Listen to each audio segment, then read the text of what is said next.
유인촌 문화체육관광부 장관이 부처님 오신 날에 앞서 진관사를 찾아 관욕의식을 진행하고 한국 전통문화 선양에 앞장서온 진관사에 감사의 뜻을 전했습니다. 조계종 10교구 본사 은혜사가 올해 제2분기 교구종회를 열어 교구 화합과 결집 방안을 논의하고 계산대제인 중학문화축제를 성공적으로 개최하기 위해 본말사가 힘을 합치기로 뜻을 모았습니다. 효의도시 경기도 화성시에 어르신들이 가치 있는 노년기를 보낼 수 있도록 지원하는 화성시 정조 효노인복지관이 개관했습니다. 조계종 사회복지재단은 복지관을 통해 일자리부터 교육과 정신건강 상담까지 행복한 노년을 아낌없이 지원한다는 계획입니다. 효찰대본산 용주사도 복지관 운영과 개원에 힘을 보탰습니다.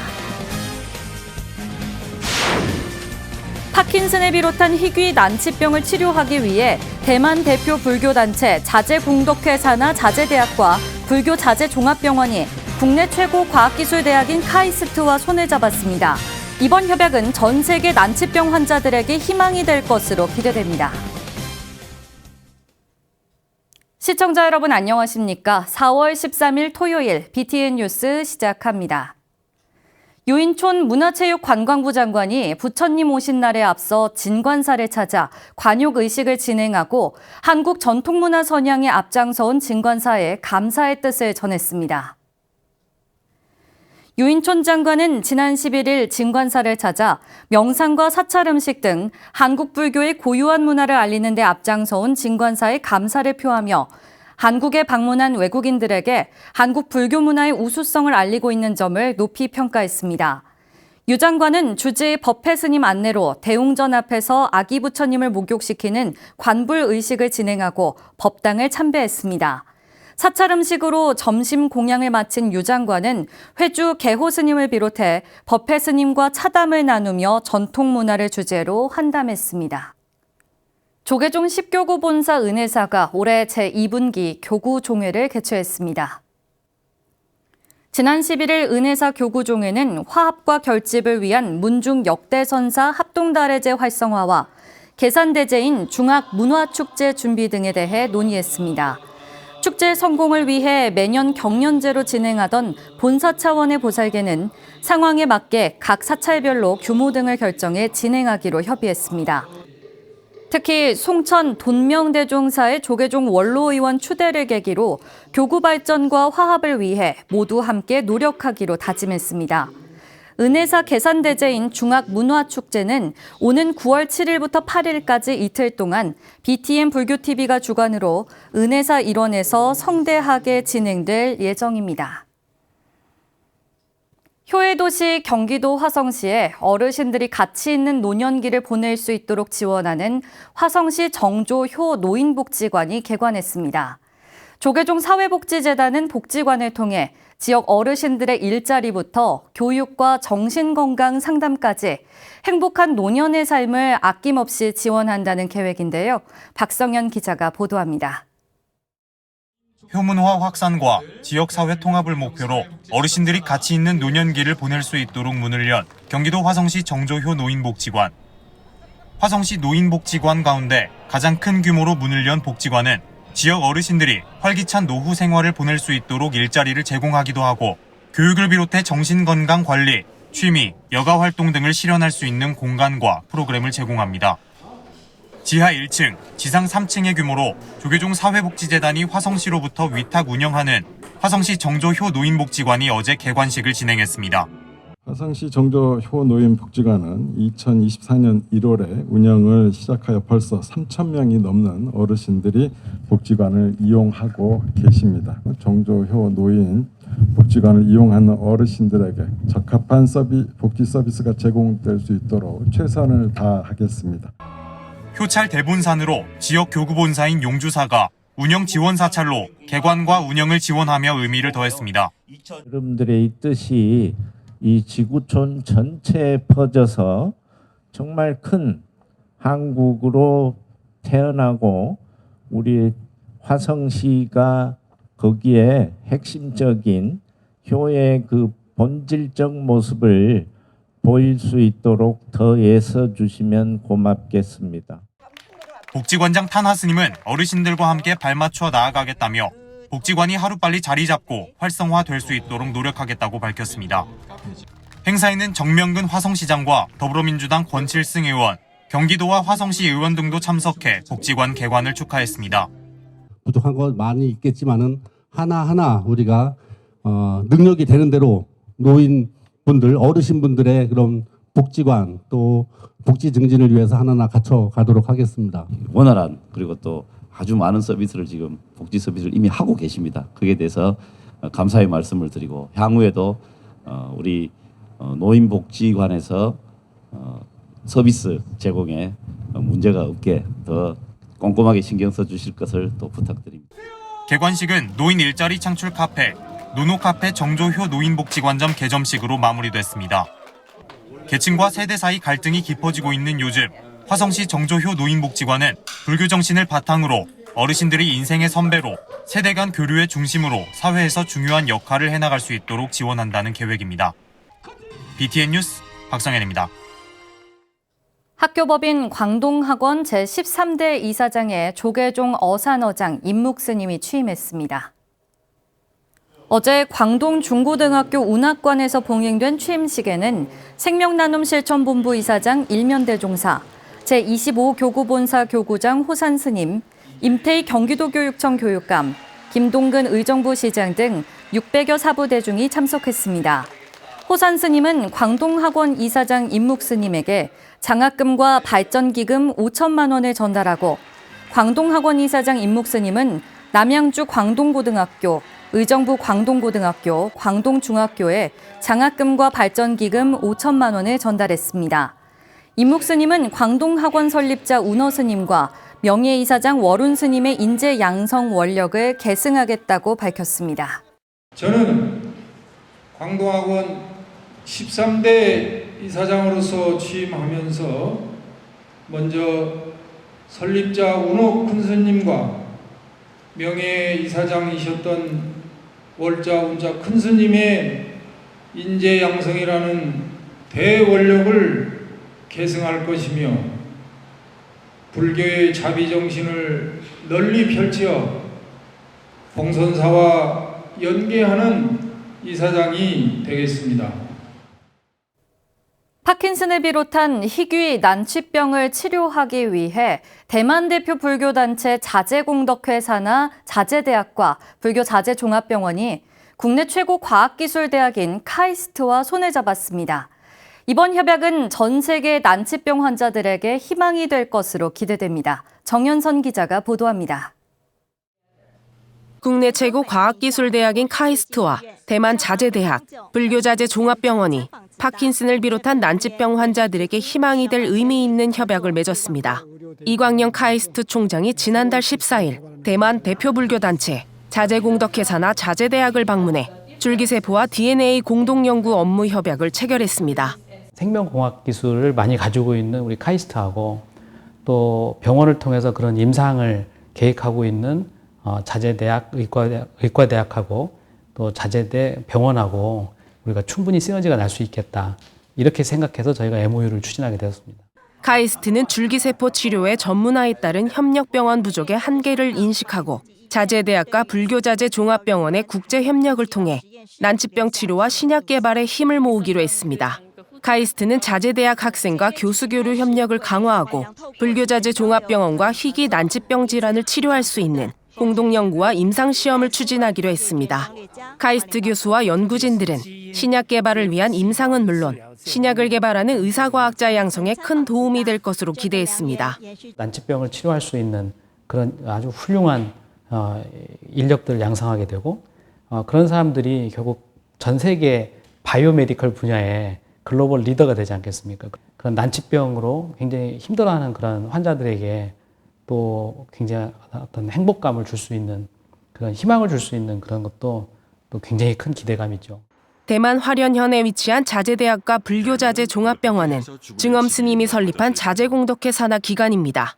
특히 자재대학은 시신기증과 장기기증이 세계에서 가장 활발하게 이뤄지는 종립종합대학으로 아시아에서 가장 큰 규모의 조혈모 세포 은행을 운영하고 있어 난치병 관련 치료와 임상시험에 시너지가 발휘될 것으로 기대됩니다. 병으로 인한 고통으로부터 중생들을 구제하는 게 우리 불교의 중요한 핵심 과제거든요. 그런 측면에서 세계 최고의 의사과학자 양성과 거기에서 만들어진 신약들로 인해서 병으로 고통받고 있는 많은 사람들이 그 고통에서 해방될 수 있다면 그것이 바로 우리 불교가 추구하는 이상과 맞닿아 있다고 생각을 해요. 카이스트와 자제대학은 다음 달부터 학생과 교수 교환 프로그램을 실시하고 공동 연구팀을 구성해 줄기세포 임상 치료에 박차를 가할 계획입니다. BTN 뉴스 정현선입니다. 대구 통천사가 2019년 개원한 후지산 홍원사에 이어 오사카 한인타운에 통천사 분원을 개원해 양국 교류의 교두보 역할을 다져가고 있습니다. 대구지사 엄창현 기자가 전해드립니다. 오사카 이코노구 가치야마 미나미에 4만여 한국 교포가 거주하고 있어 작은 한국으로도 불립니다. 대구 통천사가 지난 7일 오사카시에 통천사 분원을 개원하고 대세지보살 점암법회를 봉행했습니다. 2019년 후지산 홍원사에 이어 오사카 한인타운의 통천사를 개원해 한국 불교 세계화 발판을 마련한 겁니다. 인류에게 이렇게 어려움이 닥치는 이 시기에 마음 모아서 순례하면서 같이 기도하고 세계 평화, 인류의 행복을 위해서 또 항상 부처님 은혜에 보답하는 마음으로 소임을 다하고자 하는 이럴 기회를 양국 불교 문화 교류를 활성화하고 정복 도생하는 데 마음을 다하겠습니다. 한국과 일본의 불교는 차이가 있지만 부처님을 향한 불심은 세계 어느 나라 할 것 없이 한결같습니다. 통천사는 일본의 한국 불교를 알릴 수 있는 중요한 계기 마련은 물론 한일 관계에 불교가 새로운 교량이 되고 고국을 그리워하는 제1교포에게는 마음의 안식처가 되길 기대하고 있습니다. 무상하다는 것을 뼈저리게 느낀 자만이 선행을 닦을 수가 있고, 그래서 될 수 있는 대로 공부를 하고 있을 만큼 베풀어라. 삼남한선 모든 존재하는 것은 베품을 받기 위해서 존재하는 것은 아무것도 없다. 천인 진리가 무상법이요 진여법이요 귀한 인연이기에 이러한 공덕으로 한일 양국 불교 문화가 활성화하여 오사카 제1교포는 물론 일본 현지인들도 통천사 역할에 기대가 큽니다. 仏教の教えが私たち一人一人の心に平和と慈悲をもたらして、また日韓の友好関係がさらに深まることを願っております。 이 공덕으로 불법의 큰 바다를 이루어 사부 대종들이 바르고 염원하는 장은 성터가 정치되기를 기원합니다. 통천사는 한국과 일본의 통천사가 활발한 교류를 통해 양국 불교 발전은 물론 관계 개선의 교두보 역할을 하겠다는 계획입니다. 오사카 통천사 개원법회와 대세지보살 점암법회는 부처님 오신 날 특집으로 BTN 불교 TV를 통해 방송될 예정입니다. BTN 뉴스 엄창현입니다. 구례 화엄사 산내암자 구층암이 봉천 산신대제를 봉행했습니다. 화엄사 부주지 우석 스님을 비롯한 사부대중 200명이 지난 11일 구층암 산왕단에서 나라의 안녕과 행복을 기원했습니다. 영산의 스님들의 범패와 천수바라, 천수경 독송 등 전통 불교 의식이 이어져 일반인의 관심을 모았습니다. 화엄사 구층암은 매년 음력 3월 3일 삼진날 국태 민안을 기원하는 봉천 산신대제를 봉행해 오고 있습니다. 고창 선운사 도소람이 광주 신행단체와 함께 도움이 필요한 청소년들에게 속옷을 지원하는 토닥토닥 프로젝트 협약을 맺었습니다. 지난 11일 협약식에는 광주 자비신흥회에서 도소람 감원 성본 스님과 매지 청소년 사회교육원장, 광주 여자 중장기 청소년 쉼터 소장이 함께했습니다. 성본 스님은 프로젝트를 통해 청소년들이 자신의 몸을 돌보는 행복과 자존감을 찾는 긍정적 영향을 기대했습니다. 이날 도소람과 자비 신흥회는 청소년 시설과 저소득 가정에 반찬을 전달하는 도소람 엄마들의 반찬 가게도 시작했습니다. 나한은 치열한 수행을 통해 일체의 번뇌를 끊고 영원한 지혜를 얻은 아라한을 줄여 부르는 말인데요. 부처님의 가르침을 정리하고자 모인 제자 500명을 500나한이라 이릅니다. 그중 강원도 영월 창녕사터에서 발굴된 500나한은 정이 가는 투박한 매력으로 유명한데요. 국립춘천박물관에서 창녕사터의 대표 나한을 만날 수 있는 전시가 열렸습니다. 김미진 기자가 소개해드립니다. 웃기도 화를 내기도 각기 다른 표정의 기쁨과 슬픔, 희망과 분노 등 중생의 모든 감정을 담고 있는 듯합니다. 2001년 강원도 영월 창녕사터에서 출토된 500나한은 2018년 국립춘천박물관 특별전으로 많은 관람객들의 주목을 받았습니다. 이후 서울과 부산, 전주, 제주 등 국내뿐 아니라 호주에서도 큰 관심을 받으며 힐링의 시간을 선사하기도 했는데요. 창녕사터 500나한 가운데 많은 이들의 사랑을 받았던 나한들이 국립춘천박물관에서 2년 만에 다시 전시됩니다. 창녕사터 500나한은 국립춘천박물관의 대표 소장품으로 많은 사람들의 관심과 사랑을 받았던 존재들입니다. 국내를 비롯해서 호주까지 순방을 다녀온 이후에 가장 사람들이 좋아하는 대표 나한들로 이번에 교체 전시했기 때문에 이번 전시에서는 바위 뒤에 앉은 나한, 암굴 속 나한 등 각자의 매력이 도드라지는 나한들을 만나보실 수 있습니다. 나한은 깨달음을 향해 추구하는 성자이시지만 우리가 실제 나한님들을 배웠을 때는 그분들이 가지고 있는 그 감정들을 함께 살펴보실 수 있습니다. 국내외에서 많은 관람객의 마음을 사로잡았던 나한들은 투박하지만 볼수록 정이 가는 표정으로 관람객을 치유의 여정으로 이끌 예정입니다. 이 창녕사터 500나한과 함께 하시면서 여러분의 마음속을 다시 한번 들여다보시고 그 속에서 진정한 불교가 가진 치유의 힘을 느껴보시면 어떨까 생각합니다. BTN 뉴스 김미진입니다. 성주 관운사가 봄 방생법회와 천도제를 봉행했습니다. 지난 11일 성주대교 아래 낙동강변에서 봉행된 방생법회에는 관운사 주지 징암 스님과 130여 불자들이 동참해 생명 존중의 의미를 되새겼습니다. 징암 스님은 남을 돕는 마음이 결국 나의 공덕이라며 방생법회에 참석한 공덕으로 평안해지길 바란다고 전했습니다. 조상 천도제를 하는 것으로 법회를 회양한 관운사는 성주 지역 대표 사찰로 무료 급식소 가야복지센터를 운영하는 등 지역사회에서 나눔을 실천하고 있습니다. 네, 따뜻한 봄날 즐거운 주말 보내시기 바랍니다. 토요일 7시 뉴스를 마칩니다. 시청해주신 여러분 고맙습니다.